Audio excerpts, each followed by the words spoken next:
Hola amigos, un día más estamos aquí en la tertulia de amigos en Radio Solidaria y Solidaria Televisión. Contamos hoy con la presencia de Miguel Díez. Miguel, bienvenido. Bien hallado, Ramón.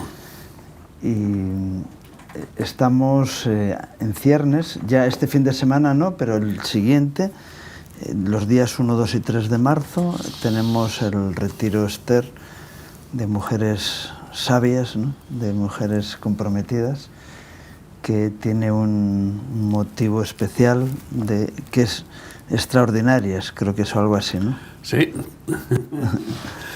Es decir, ser extraordinario, es decir, salir del nivel normal, ¿no? Estar por encima, sobresalir. Yo recuerdo cuando estábamos en el colegio, el que era buen estudiante tenía un sobresaliente, es decir, salía por encima de, ¿no? Y Dios quiere darnos un 10, ¿no? En nuestra vida. No quiere 7, no quiere 5 raspados, ¿no? Bueno, el apóstol Pablo decía ser aprobado, o sea que de alguna manera se conformaba con el aprobado, ¿no? Y no es poco ser aprobado por Dios, que pide santidad y que pide rectitud, que pide ser justos, pues requiere el milagro de Dios, la intervención de Dios, lo cual que significa que por nosotros mismos no vamos a sacar la asignatura adelante en la perfección, ser perfeccionados, ¿no? Pero para mí es triste ver que la mayor parte de las personas no son conscientes de que son extraordinarias. Es más, son únicas. Y se resignan a la vulgaridad, a ser del montón. Quizá muchas caen en la timidez, en el engaño, En complejo de inferioridad pero otras muchas caen en la complacencia. Es decir, bueno, pues es que mejor no sobresalir, como pasar desapercibido, como no complicarte las cosas, porque el que sobresale se le ve. Claro. Y al que está ahí, tú te imaginas en un grupo de cientos de personas o miles, que de repente hay uno que mide más de 2 metros y los demás no pasan de unos 70. Sí, lo que pasa con nuestro rey, ¿no? Entonces, que donde va se le ve. Esa persona no puede ir agachándose para no sobresalir, y se le ve igual el único de 1000. Entonces, bueno, en ese caso, sobresalir por estatura física pues no es lo más relevante, sin duda. Lo importante es sobresalir por los frutos, por los buenos frutos. Porque curiosamente, los que tienen malos frutos también sobresalen y sorprenden, ¿no? Algunas personas sorprenden de una manera tan diabólica, tan maquiavélica, que dices esto son el anuncio de una muerte, no, como es el preludio de una muerte anunciada, ¿no? Sí, bueno, pero en cualquier caso, mientras tanto, sobresalen. Y vamos a ver, los personajes más famosos de la historia, pues no son aquellos que han hecho más bondades. No. No es el Jaime, el Ferrer o el... Sí, bueno, también, ¿no? También sobresalen, pero resulta que luego pasan las páginas históricas y ya no se vuelve a mencionarlos. En cambio, un Hitler se repite y se repite, se menciona como algo absolutamente extraordinario en el mal, ¿no? Y bueno, pues en esa tendencia del hombre a ser morboso, ¿no? A ser, porque es la naturaleza humana, la naturaleza humana viene de Adán y de Eva y es una naturaleza vieja y mal pensada, con malicia, está maliciada desde el principio, ¿no? Entonces, pero las mujeres, como los hombres, hemos de descubrir que somos extraordinarios. ¿En qué? Primero, en ser únicos, punto. Por lo tanto, en nunca caer en la mentira de ser más que otros o menos que otros. Únicos, especiales. Esto es maravilloso, que Dios nos crea de forma especial, como si hubiera intervenido que interviene directamente uno por uno. Hoy lo que más se valora en la creación es todo lo que se hace directamente el artista, con sus manos, no lo que hace una máquina. Sí, lo artesano, ¿no? Lo artesano, es decir, que ahí está la intervención personal de cada obra de arte del autor. Bueno, pues... y yo creo que la mayor parte de las personas se mueren sin descubrir en qué son extraordinarios. Aparte de que ni siquiera descubren que son únicos e irrepetibles, y por lo tanto eso les hace absolutamente especiales delante de Dios, y para su propia dignidad, aparte de eso, encima después no descubren la especialidad, es decir, lo que les hace especiales, los dones que tienen, ¿no? Y como banqueros de Dios hemos de discernir qué dones tienen las personas que están como ciudadanos del reino de los cielos, ¿no? Para que puedan, primero, satisfacerse en hacer lo que de forma innata les ha puesto Dios para que hagan, y que les ha dado cualificado de forma innata, o que tienen la facilidad para ser cualificados, es decir, formados. Claro, tú intentas formar a algunas personas, pues un disléxico o no sé qué, en algunas cosas y dices, no, esto no, esto es tontería, ¿no? Pero aun la persona más rara tiene una... Sí, puede ser genial en algo, ¿no? Tiene una gracia divina concedida para que pueda ser genial, pues tocando la flauta o recitando versos, ¿no? O escribiendo un poema o simplemente siendo un chofer increíble, sí. Por ejemplo. Yo estaba pensando en un puzzle de esos 10.000 piezas, que algunas parecen irrelevantes porque a lo mejor es de un cielo y son todas parecidas, ¿no? Pero pones 9.999 y te falta una, y esa sí que es relevante. Esa es fundamental porque completa el... Se ha caído y no lo encuentro, y miras por debajo de todos los sitios hasta encontrar la pieza, ¿no? Yeah. Esa es la oveja que perdida. Es fácil de encontrar además porque el hueco es... Nada, no hay más que un hueco. Entonces, siempre en un puzzle las últimas son las más fáciles. El problema está empezar a conformar algo tan caótico. Sí, pero que esa que falta, sí.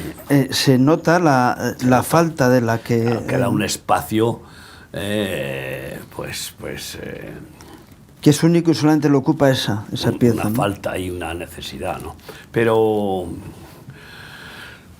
somos así, en realidad, como cuerpo de Cristo y como familia de Dios y como ciudadanos del reino.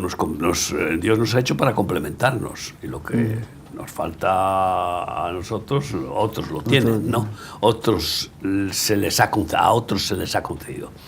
Entonces, yo creo que es interesante el tema porque en un mundo en el que lo que se trata es, por la globalización del nuevo orden mundial, de aborregar a todos, lo que se llama la alineación, el rebaño, no la inmunidad del rebaño, sino el rebaño inmunizado de su propia dignidad y de su propia integridad y de su personalidad, ¿no? Porque eso es una cosa curiosa, de la personalidad de cada individuo es intransferible, es única, ¿no? En tal manera que Dios nos ha dado cuerpo, alma y espíritu, y en el alma ha dejado unas características desde la creación, desde que hemos sido creados, con unas peculiaridades, ¿no?, propias del plan. Sí, un plan y un propósito de Dios, claro, para cada uno. Para cada uno, que para cumplirlo hay que saber quién eres. Hay que saber quién eres.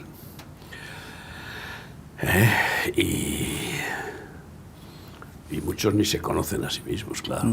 No nos conocemos a nosotros mismos en plenitud ni de casualidad. Conocemos muy poco de lo que somos, de cómo es nuestro engranaje, sobre todo intelectual, pensante, que es el pensamiento de cada ser humano es un caos en movimiento continuo, ¿no?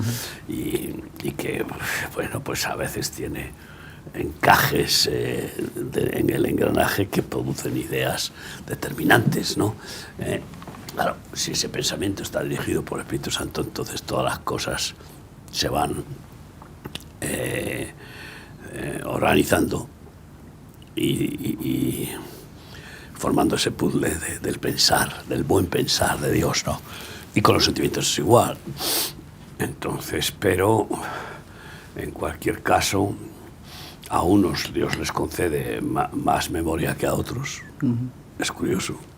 Y ves pues casos dices, madre mía. Creo que hay un niño por ahí prodigio que tiene una memoria de elefante y una capacidad matemática fulminante. Eso, la inteligencia tiene que ver la inteligencia tiene que ver con memoria, entendimiento y voluntad. Entonces a unos no les da la misma voluntad y entonces esas personas están preparadas para ser más brazos que cabeza. De tal manera que son personas para ser ayudadores, para ser dirigidos, en una palabra, y gobernados por los que tienen una voluntad firme, férrea, ¿no? Los que han sido desarrollados en una voluntad de fe, una voluntad de amor, de pasión y de firmeza de la muerte, o ya tienen una base natural, ¿no? Efesios dice, bueno, Pablo en la carta a los Efesios dice que él constituyó los ministerios, ¿no? Claro. Él habla de los 5 principales, pero cualquier otro, y cuando elige a los apóstoles dice que los escogió para, y cuando habla de los ministerios también los escogió para. Es decir, hay un propósito siempre de Dios en las elecciones, ¿no? Y cada uno es elegido para algo, ¿no? Claro, el problema que está que cuando se habla de los 5 ministerios, los que anhelan el ministerio quieren esos 5 y no se dan cuenta que a lo mejor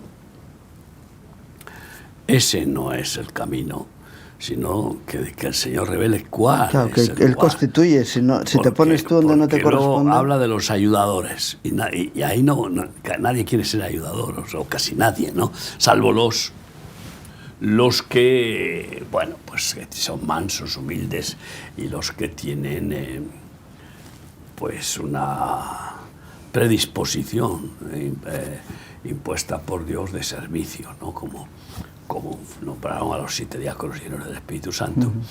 O sea, que se puede ser lleno del Espíritu Santo y ser un ayudador, porque un diácono es un ayudador, es un siervo del ministerio. Y hoy lo que hacen falta son muchos ayudadores. Está clarísimo. Es más... Mucho indio y poco jefe, ¿no? Claro. Hoy mucho capitán y poco marinero. O sea, entonces esto no puede ser. Capitán uno y marineros. Luego puede haber un brazo derecho del capitán o dos y tal. Pero estoy convencido que la Iglesia del final de los tiempos, en esa visión celestial del año 2017, de la constelación Virgo, de que aparece la constelación cumpliendo como aviso celestial lo que dice Apocalipsis 12.1 sobre la Iglesia del final, pues tiene la Iglesia 12 apóstoles, entonces 12 apóstoles para todo el mundo y no más, los que Jesús instituyó también, 12, ¿no? Y era para ir a por todo el mundo, o sea que no... pero esos, pues bueno, lógicamente, después tenían sus comisionados, ¿no? Con funciones apostólicas. Pero, ¿y profetas? Bueno, vamos a ver. Una cosa es que todos podamos profetizar y otra cosa es que... Sí, una cosa es la profecía de edificación, tal, no sé qué, y otra cosa es el profeta que dirige al pueblo. Que es el que dice por aquí, dice el Señor, ¿no? Entonces, ¿cuántos había? Pues oye, se juntaron Elías y Eliseo y por poco tiempo, porque el Señor se llevó a Elías para dejarle la hegemonía profética al sustituto, a Eliseo. Así que yo estoy convencido de que en la Iglesia al final de los tiempos tendrá pocos profetas, pero auténticos, que es lo... Ahora hay muchos, pero falsos, la mayoría, vamos, o casi todos. Entonces, claro, y en cambio, pastores, muchísimos.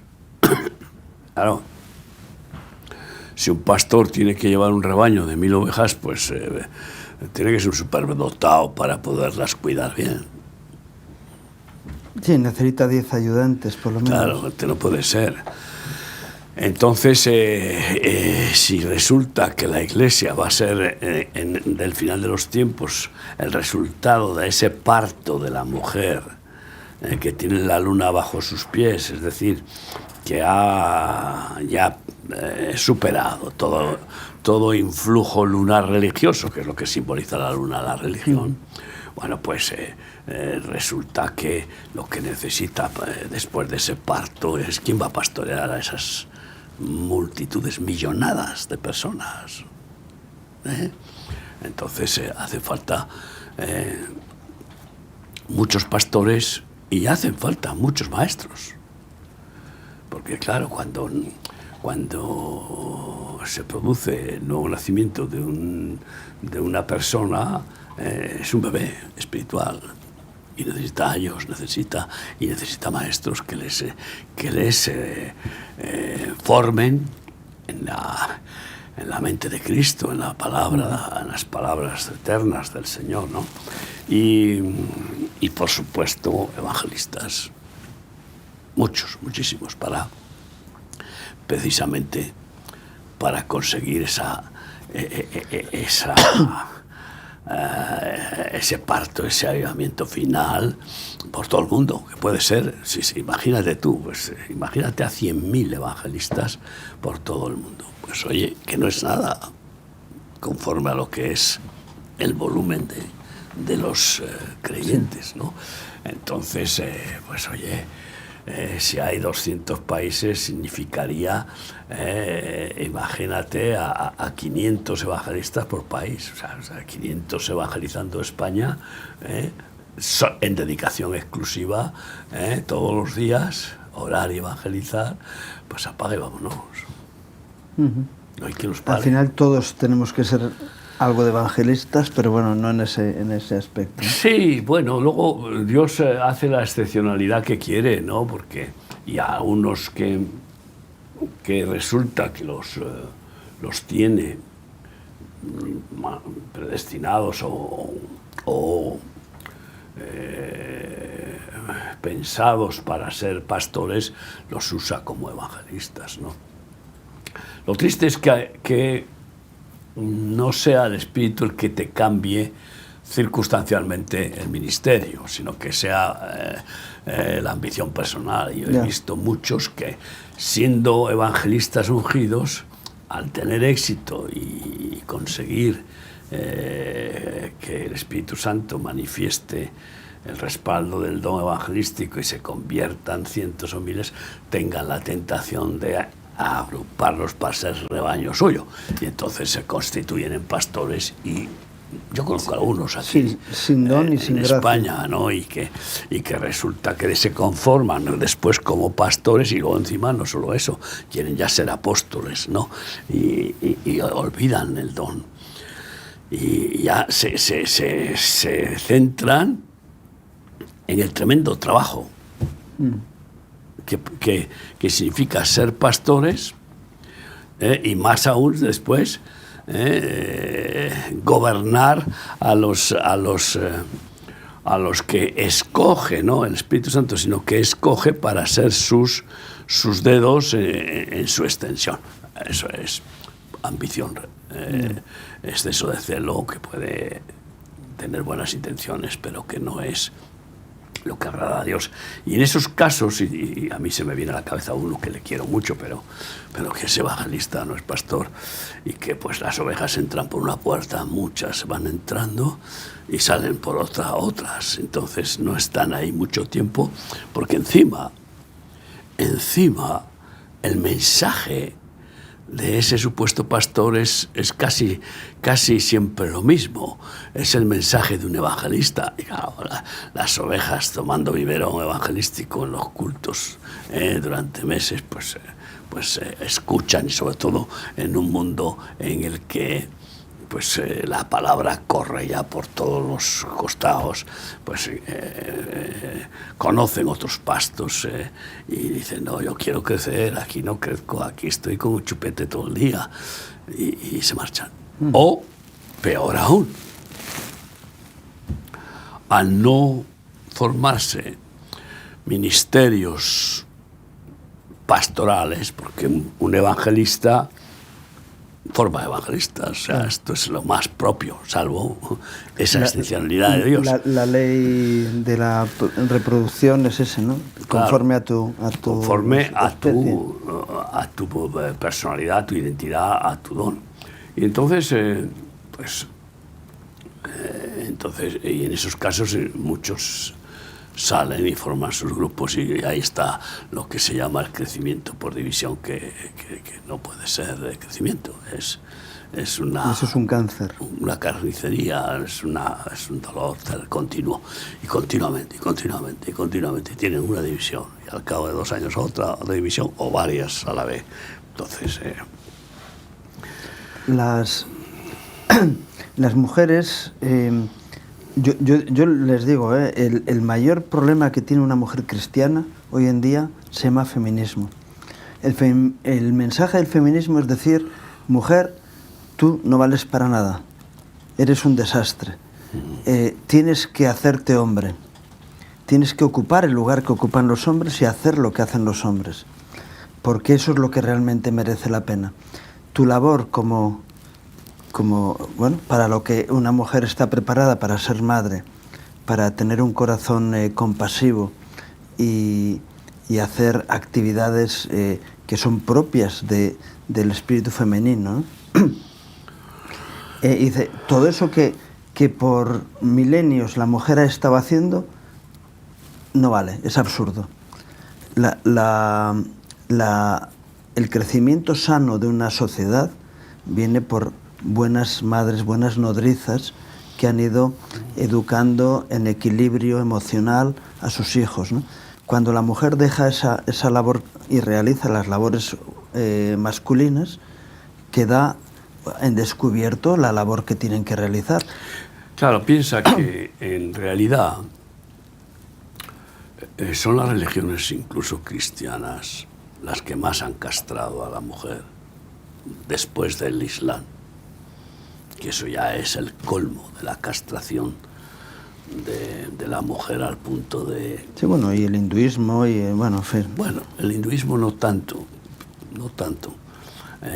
pero sobre todo el Islam y luego las religiones cristianas que han querido condenar a la mujer a ser la cocinera, la planchadora, la que cuida a los niños y que no tenga más desarrollo, ¿no?